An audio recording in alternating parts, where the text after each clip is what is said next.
Et c'est peut-être la conséquence de ces révolutions arabes en Algérie. Le régime a décidé d'autoriser les chaînes de télévision privées. Il a aussi décidé de donner des signes d'ouverture au niveau de la presse. Il est un peu plus de 8 heures à Alger et nous avons le plaisir de retrouver Rania Moufok via Skype. Merci Rania de nous accueillir chez vous de si bon matin. Alors ça y est, on peut dire que vous pouvez dire ce que vous voulez ?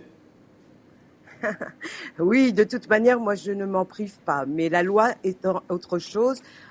Aujourd'hui, il y a une nouvelle loi donc sur l'information qui est en débat et il s'agit de voir quelles sont les nouveautés apportées.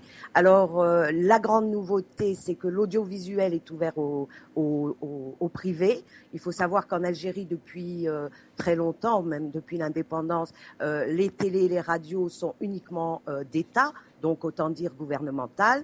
Et maintenant, on peut ouvrir une télé ou une radio privée. Autre nouveauté, il y a l'instauration d'une autorité de régulation donc qui va permettre de réorganiser la profession. En revanche, ce qui ne change pas du tout, c'est les lois quant au droit d'informer.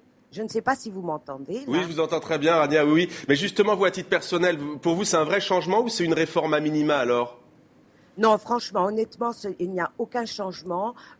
La loi a été publiée donc sur le site du ministère de l'Information. Je l'ai lu attentivement et on reste en fait dans la même quadrature du cercle.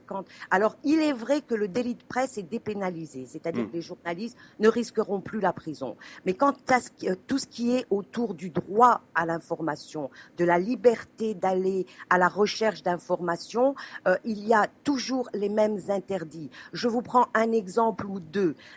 Nous devons, dans le cadre de notre métier, respecter, par exemple, ne pas porter atteinte à l'unité nationale, ne pas révéler des secrets défense, etc.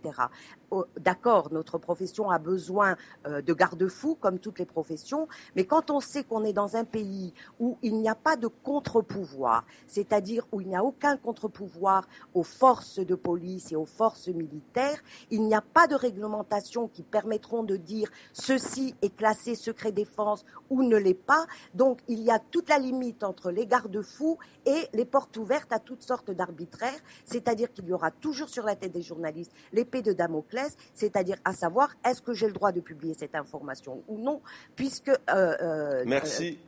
Voilà. Merci.